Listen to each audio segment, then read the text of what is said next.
Escute a palavra de Deus com o pastor Heraldo Gueiros. Meus amados irmãos, eu não sou ninguém. Sou talvez um dos mais pecadores, falho, igual a você. Eu quero que você escute, não minhas palavras. Eu nem mereço estar aqui. Eu quero que você escute a palavra de Deus. Lucas capítulo 17, a partir do verso 26 ao verso 32, diz assim a palavra do Senhor. Assim como foi nos dias de Noé, será também nos dias do Filho do Homem. Comiam, bebiam, casavam e davam-se em casamento, até o dia em que Noé entrou na arca, e veio o dilúvio e destruiu a todos.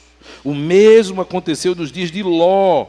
Comiam, bebiam, compravam, vendiam, plantavam, edificavam. Mas no dia em que Ló saiu de Sodoma, choveu do céu fogo e enxofre e destruiu a todos. Assim será no dia em que o Filho do Homem se manifestar. Naquele dia, quem estiver no eirado, no campo, e tiver os seus bens na sua casa, não desça para tirá-los. De igual modo, quem estiver no campo, não volte para trás. E o verso 32 termina dizendo: lembrai-vos da mulher de Ló. Lembrai-vos da mulher de Ló. O que se refere a esse texto que nós acabamos de ler? O texto diz que Jesus está com seus discípulos e os fariseus, no início do capítulo 17, vão interrogá-lo. Eles querem saber de Jesus qual é o sinal, um sinal visível, um sinal claro. A partir do verso 20, eles começam a dizer: nos diz como é que vai ser a vinda do reino de Deus. E Jesus vai dizer assim para eles: não é um sinal visível, ele não vem de aparência como vocês imaginam. Em outras palavras, Jesus está dizendo: não tem como, e eu não vou dar para vocês um sinal, para que vocês, quando verem aquele sinal, digam: agora é o dia. Se prepara. Bom seria, não seria? Que você soubesse o que vai acontecer, que o amanhã fosse algo previsível.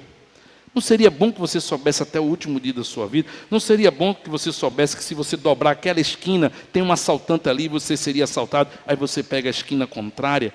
Não seria muito bom que você dissesse: se eu sair agora, eu vou pegar um grande engarrafamento, então eu vou sair um pouco mais cedo, eu vou pegar aquela outra rua que não tem engarrafamento? Não seria muito bom que você soubesse até o último dia da sua vida as coisas que vão acontecer? Certamente que se eu e você, presumo, se você é igual a mim, e se eu soubesse que Jesus só volta em dezembro do ano que vem, 2025, eu ia pintar e bordar. E quando chegasse perto da data que está marcado, sinal visível e aparente, que ele vai voltar, aí você ia ver o caba mais santo, mais puro, mais ingênuo do mundo, dizendo: oh, Jesus, me perdoa. Que pena que não é assim, né? Não é desse jeito. E aí então Jesus está respondendo aos fariseus, dizendo: olha, não é desse jeito. Mas aí quando ele responde aos fariseus, ele se volta aos seus discípulos, no verso 22, assim: fiquem atentos. Fiquem atentos, vocês estão sendo preparados para esse dia. Como nos dias de Noé, como nos dias de Ló, as pessoas ouviam, mas não estavam preocupadas. É interessante que quando eu comecei a ver esse texto, irmãos, que o povo comia, comprava, vendia, eu disse: era final de ano, era época de Natal. No mínimo isso aqui é a foto do atacadão dos presentes, ou da Dantas Barreto. Compravam, vendiam, eu digo: vai ver que tinha uma Dantas Barreto lá, ou um atacadão, porque é desse jeito. O povo vivendo a vida, e fazendo planos, e fazendo compras, e preparando o peru, e pensando na confraternização, e na viagem que vai fazer no feriado, como se esse mundo estivesse sob o nosso controle. Então Jesus dirá aos seus discípulos: eles pensarem assim, normal, vocês não. Vocês sabem da verdade. Portanto, irmãos, há três coisas comuns que a gente precisa analisar nesse texto que Jesus acabou de falar. Quando ele usa esses dois exemplos, nos tempos de Noé, os tempos de Ló, há três coisas assim que Jesus está colocando, que são comuns. Primeiro, a normalidade da vida. Nos ambos os casos, o povo da época de Noé e o povo da época de Ló estavam vivendo a vida sem perceber nenhuma anormalidade. Nada estava acontecendo que pudesse suspeitar que alguém dissesse: rapaz, será que essa história de Noé é válida mesmo? Será que não vai chover? Fechou o tempo. Ninguém nem percebeu. Pelo contrário, ele pregou e o pessoal olhava e via aquele sol de torrar e dizia assim: isso não vai encher nunca, isso não vai, essa chuva é loucura. Não tinha nada, a normalidade da vida. E olhe para a sua volta e as pessoas estão olhando para as circunstâncias. Elas já estão tão acostumadas de ligar o rádio ou a televisão e verem notícias ruins, desde sempre. A gente cresce ouvindo isso, que para a gente tudo normal. Se você conversar com alguém que não é crente, para ele está tudo normal. Ele já está pensando em janeiro, ele já está pensando no ano que vem, ele já está pensando o que vai fazer com o 13º, se ainda sobrou alguma coisa. Vida que segue. Segunda coisa comum é que ambos, os dois exemplos, representavam o cenário do fim. O cenário do fim, que Jesus fala, da destruição que vieram sobre eles, não era um cenário caótico, não era um cenário de guerra, não era um cenário de todo mundo abalado, porque a gente fica abalado quando a gente ouve essas coisas, ou não é? Quantas pessoas não acharam que Jesus estava voltando quando na pandemia? Todo mundo ficou com medo de morrer, todo mundo achou que Jesus ia voltar. Se estourasse uma guerra, todo mundo ia dizer: guerra, então Jesus vai voltar. Porque a gente pensa que a volta de Jesus, o cenário é caótico. É algo assim, caindo coisa do céu e tal, e você, meu Deus...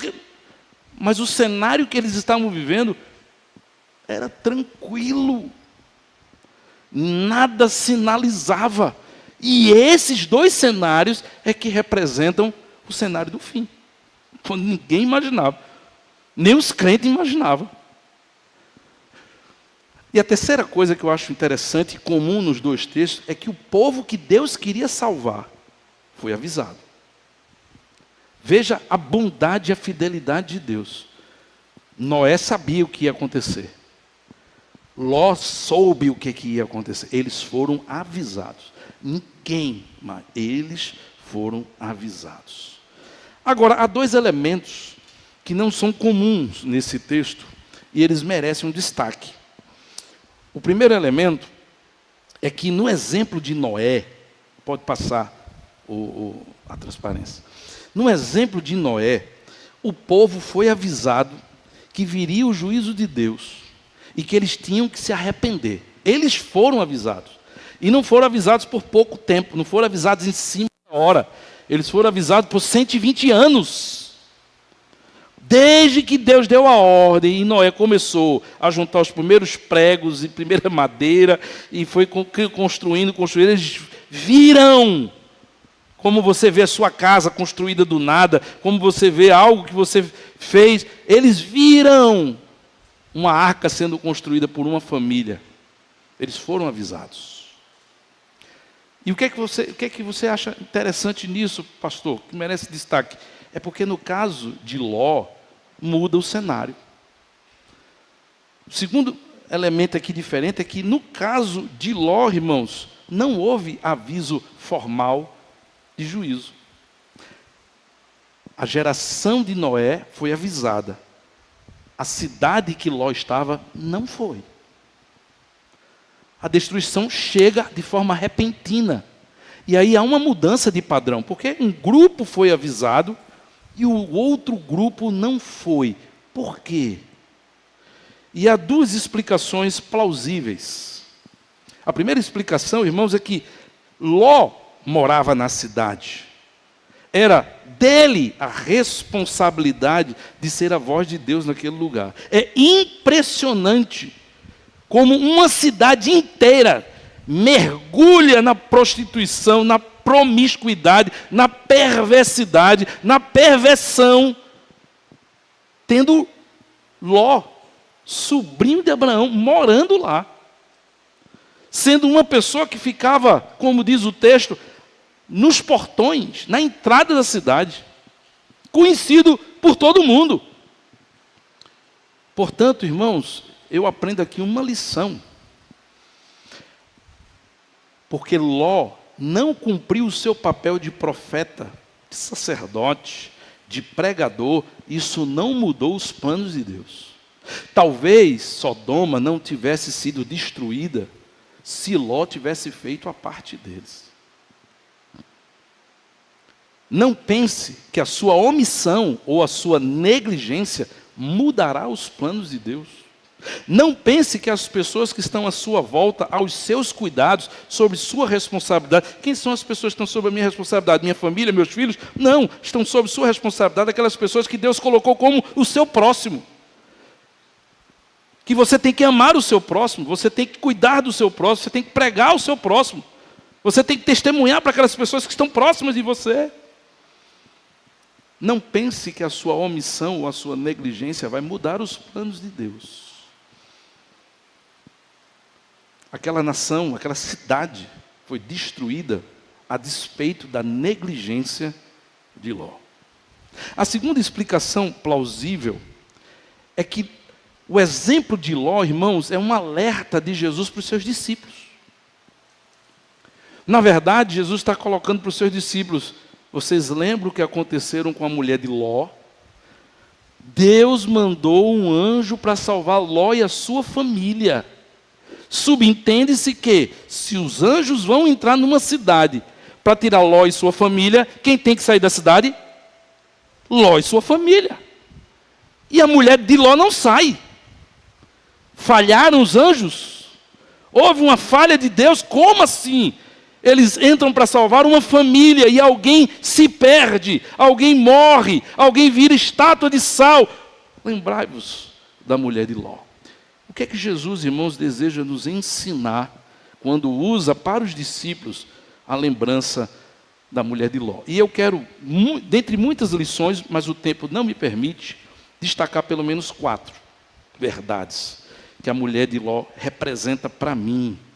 E a primeira verdade é que não existem posições privilegiadas no reino de Deus. Você é amado? É. Você é servo? É. Você é sacerdócio real, nação? É. Você é crente? É. Você serve a igreja, tem atividade? Sim. Mas isso não significa que a regra para você vai ser diferente. Não existe uma regra para pastor e uma regra para membro. Não existe uma regra para crente de 30 anos de igreja e uma regra para novo convertido. Não existem posições privilegiadas no reino de Deus. Cuidado com o perigo da lógica. E a lógica é: meu pai é crente, serviu a igreja toda, então os crentes, os filhos. Eu sou marido, eu sou esposa de uma serva de Deus, então eu, que não sou tão crente quanto ela, mas sou esposo dela, estou garantido. É uma falsa lógica. Não existe essa lógica. Até porque lá em Romanos, capítulo 14, verso 12, diz: assim, pois, cada um de nós dará conta do outro. É isso? A esposa é responsável pelo marido. Ele vai para o céu por causa dela. Nem a pau. Cada um dá conta de si. Os filhos dão conta de si. O cônjuge dá conta de si. Você dá conta de você.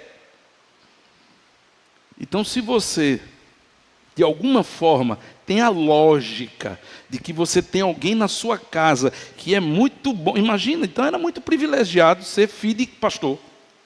Mas não, a salvação depende delas.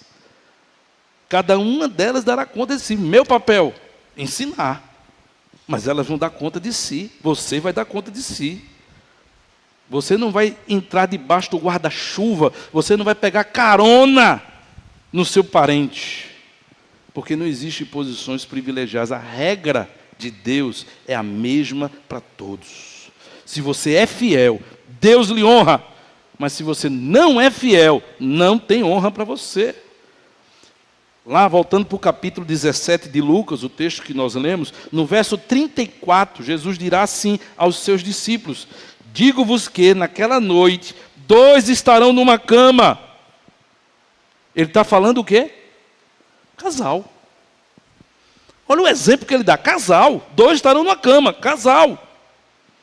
Um será tomado e o outro poderá ser deixado. Porque não levou Deus a sério. Porque não cuidou da sua vida espiritual. Porque estava se confiando no outro. Porque achava que não precisava se esforçar tanto quanto o outro. Porque não entendeu o princípio de que eu e você não podemos pensar como... Imagina o que é que passou pela cabeça da mulher de Ló. Ela recebe uma ordem, eles recebem instruções claras, mas ela é a mulher de Ló. Os anjos vieram trazer a família de Ló. Então eu estou dentro do pacote, eu sou a mulher de Ló. Dançou. Porque não existe pacote. A salvação é individual. A responsabilidade é individual. Então Jesus está dizendo aos discípulos, lembrem que não existem posições privilegiadas. Lembrem da mulher de Ló. A segunda coisa, verdade, irmãos, que ela representa para mim, dentre muitas coisas, é que os planos de Deus não estão vinculados aos planos dos homens. A igreja tem uma agenda, mas Deus não está preso à agenda da igreja. Deus não está preso à sua agenda. Você tem todo o direito de ter agenda. Planejar seu casamento, planejar seu trabalho, planejar seu curso, planejar sua cirurgia, planejar sua viagem. Planeje. Enquanto estiver vivo, curta a vida. Mas Deus não está vinculado ao seu planejamento. Deus tem o planejamento dele. E ou você está conectado com o planejamento de Deus, ou você vai para um lado, quando Deus espera que você vá para o outro. Lucas, capítulo 17, o texto que nós lemos, Jesus falando aos discípulos, ele diz, assim foi nos dias de Noé. Assim foi nos dias de Ló. Todo mundo lá negociando, e todo mundo vivendo, e todo mundo cheio de planos, e todo mundo cheio de expectativas, e tanta gente prometendo, não, 2025, Deus vai ser diferente, 2025 eu vou fazer isso. Eu sei que eu estou prometendo desde 2015, mas 2025 é diferente. Faz 10 anos que eu estou prometendo, mas agora sai. 2025 vai ser diferente. Vai chegar um momento que você vai ver que o tempo acabou. Foi assim nos dias de Noé, foi assim nos dias de Ló. Todo mundo vivendo os seus planejamentos. Pá, chegou o fim. Quando Deus fechou a porta da arca, Noé, abre a arca, abre a arca. Fechou por fora, Deus fechou por fora. Não caiu uma pedra de fogo enquanto Ló não saiu. Só iria começar a cair quando ele chegasse a uma certa distância. E nessa certa distância, quando ele chegasse, não olhe para trás. Chegaram a certa distância, olhou para trás. Virou estátua de sal. Mas quando ele saiu do raio, as pedras caíram. Ninguém nem sabia o que estava acontecendo. É simples assim. Quando chegar, chegou. É assim que vai ser a vinda do Filho do Homem. Súbito, num piscar de olhos. Num piscar de olhos. É uma coisa impressionante. Essa semana, o meu sobrinho João, para ser mais preciso, na sexta-feira, teve um grande livramento de Deus. Quando ele estava entrando com o carro dentro de casa, um caminhão aparece, dá uma rasgada no para-choque. É coisa de segundo. Olhou, manobrou, bum, o caminhão passou. Graças a Deus, só o para-choque. Provavelmente eles estão em casa assistindo, porque pegou todo mundo uma virose. Mas não tem como você evitar. Eu estava voltando para casa de um culto de oração. Desceu do carro Jimena, desceu do carro Zezé, chegou o cara com a arma. De onde ele veio? Onde é que esse infeliz estava? É num piscar de olhos. A coisa não tem como você se preparar, não tem como você evitar. Lembre da mulher de Ló. É só uma olhadinha, coisa leve, porque está fazendo tanta zoada, está um aquecimento tão grande. Puf, acabou. Desobedeceu, morreu. Podia só, mas foi só uma olhadinha, podia só ter cegado um olho. Morreu. A lei era essa. A regra foi essa, o mandamento foi esse. Quem quiser salvar, verso 33, Jesus diz aos seus discípulos, quem quiser salvar a sua vida, perdê-la-á. Há muitas pessoas que estão muito empenhados com os seus projetos de vida. Mas muito cuidado para você não se empenhar demais, além da conta. Porque quando ele vier, não vai valer mais de nada. O que você tem ficará aqui. Você não vai levar nada. Porque os planos de Deus não estão vinculados aos seus planos. Por isso, planeje, mas se mantenha alinhado com os planejamentos, com os planos de Deus. Terceira verdade, irmãos, dentre muitas coisas que nós poderíamos falar sobre a mulher de Ló, não confunda a tolerância de Deus com conivência. A gente tem o hábito de achar que Deus às vezes é tolerante demais, é quase conivente. Porque às vezes para alguma coisa acontecer, a gente já pintou e bordou, sabe aquele negócio, 6 meses descobriu agora, 6 meses descobriu agora. É como se Deus fosse quase que conivente, porque deixou esse tempo todo. Mas uma coisa é tolerância e outra coisa é conivente. Deus não é conivente. Não há nada errado, oculto que não seja revelado. Todas as nossas ações são semeaduras. Todas elas têm uma colheita. Elas têm um resultado. Você pode até não lembrar. Mas pode ser que você esteja hoje enfrentando algo, consequência de uma decisão lá atrás. Aí hoje está vindo a consequência. Aí você pensa, Deus é tolerante?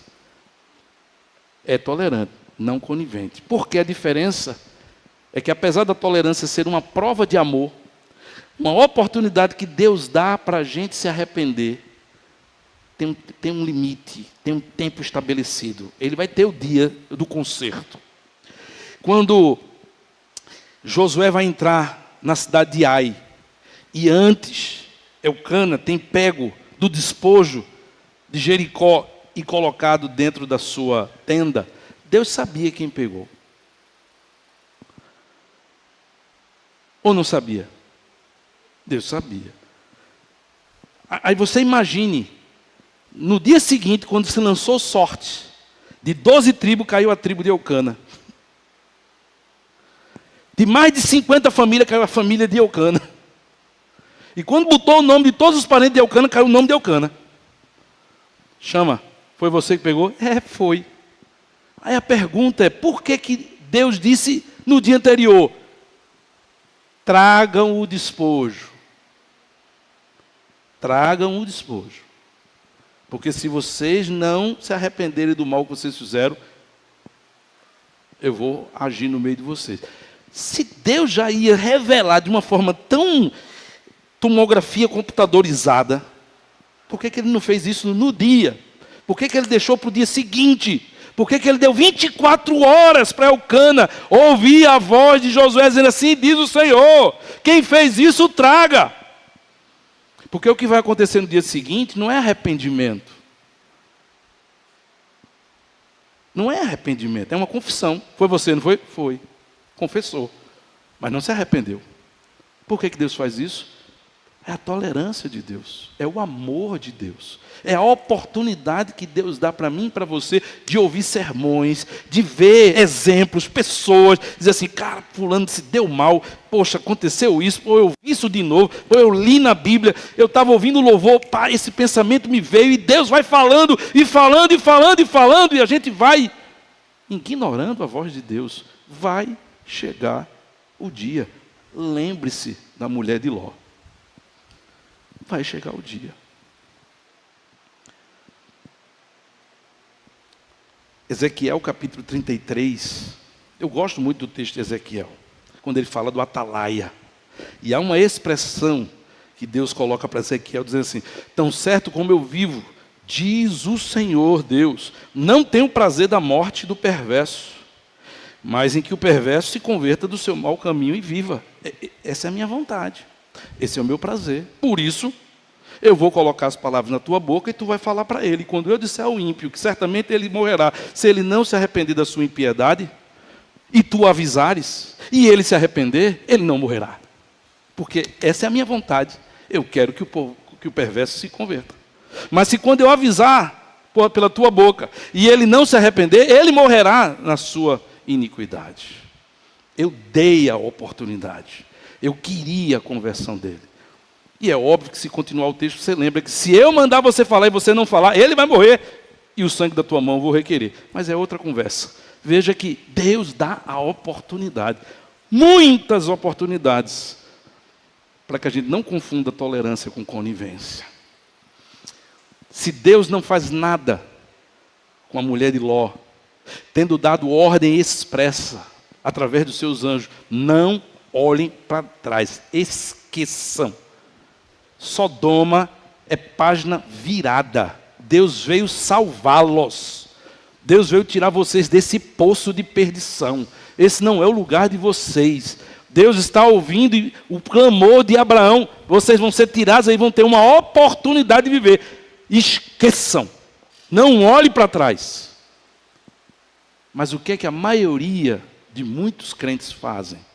Continua olhando para trás, revisitando o passado, revisitando as histórias, revisitando o pecado, revisitando o erro, errando mais de uma vez nos mesmos erros, quebrando a cara mais de uma vez nas mesmas coisas, prometendo a Deus, sarando o coração, fazendo de novo, quebrando a cara, pedindo perdão, prometendo a Deus, próxima oportunidade, fazendo de novo. Ou não é a novela, vale a pena ver de novo, de muita gente?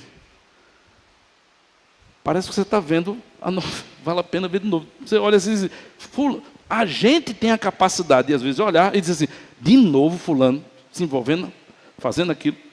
De novo fulano deixou de vir para a igreja. De novo fulano já sumiu. De novo, a gente é capaz de dizer isso com os outros. Mas a gente não é capaz de perceber o que nós estamos fazendo. A quarta e última verdade, para a gente poder ter uma coisa boa nesse texto.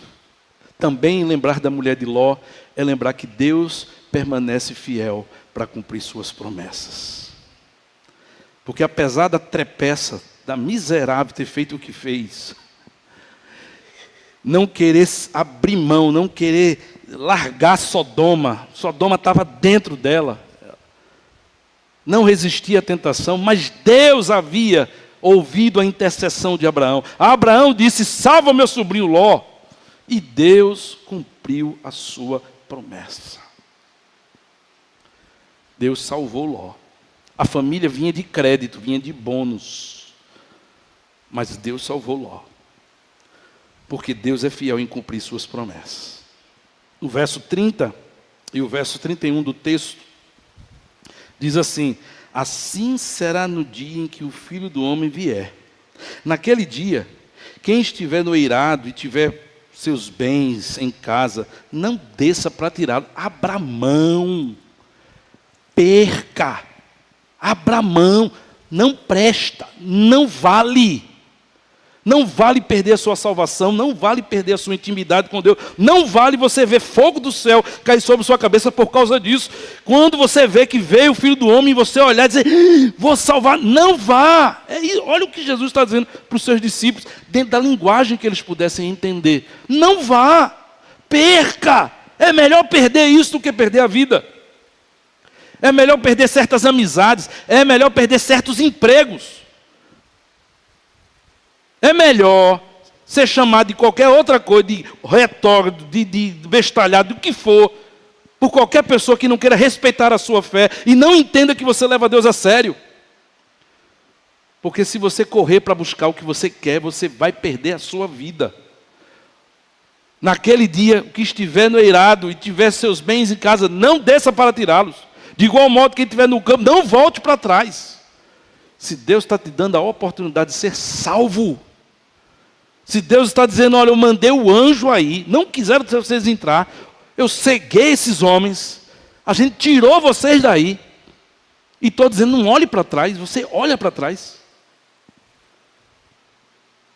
Eu faço a minha parte. Eu sou fiel para cumprir minhas promessas.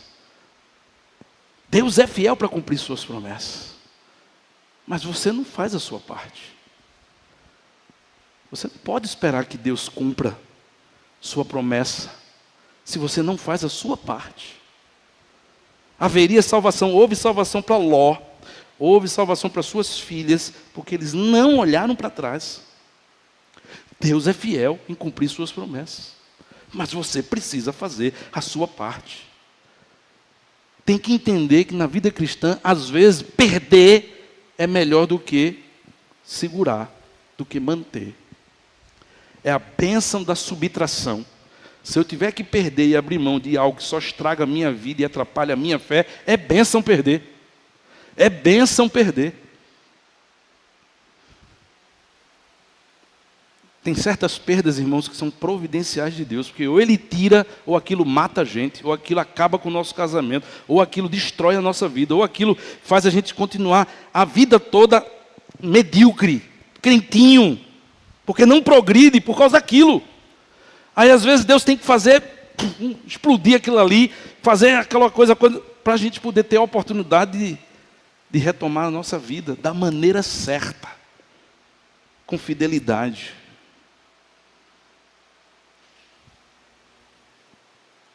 Os fariseus, caminhando para o final, os fariseus eles estavam preocupados com um sinal. Eles queriam, diz quando virá o reino, mostra assim, vai ser o quê? É quando tiver um raio, é quando tiver um trovão, é um anjo que vai aparecer. Como é que vai ser esse negócio? A gente precisa estar preparado. Mas é interessante que a mulher de Ló recebeu o aviso do juízo e ela não se preparou. É interessante você perceber que os fariseus queriam um sinal, porque com o sinal eles se preparariam. Mas olha como é o coração do ser humano, como é enganoso. A mulher de Ló recebeu o sinal, ela recebeu o aviso, mas ela não conseguiu se desapegar desse mundo e olhou para trás. Não pense que para você melhorar de vida era só ter um sinal, era só ter uma ajuda. Se essa situação melhorasse, aí você era um crente melhor. Você vai ser um crente melhor quando você decidir isso, quando você realmente quiser de todo o seu coração. Porque o que os fariseus queriam, a mulher de Ló teve, e não adiantou de nada. Nós precisamos levar Deus a sério. Chegando ao final deste ano, irmãos, a gente aprende com os fariseus e a mulher de Ló que em ambos os casos, a prioridade não estava no reino de Deus, mas na terra. Os fariseus queriam viver, curtir e não perder. Porque quando tivesse o sinal, pá, eles se preparavam. A mulher de Ló teve o sinal, mas Sodoma, minhas amigas, o shopping, a praia de Sodoma.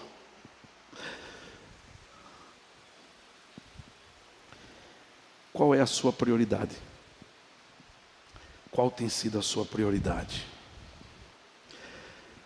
Como você está cuidando da sua vida? Para mim é mais importante terminar este ano, é dizer isso para você, como está a sua prioridade. Porque se sua prioridade for o reino de Deus, você não precisa de sinal, e você não vai ter dificuldade de não olhar para trás. Mas se sua prioridade está sendo sua felicidade, seus planos, seus projetos, sua vidinha, você sempre vai olhar para trás. Você sempre vai querer um sinal para se preparar, mas sua prioridade não está em Deus. E ele estava dizendo para os seus discípulos, sua prioridade tem que ser eu. Lembrem da mulher de Jó. Sua prioridade tem que ser eu. Vamos ficar de pé? Vamos orar? E eu queria que você colocasse em oração a resposta dessa pergunta. Em 2024, qual foi a sua prioridade?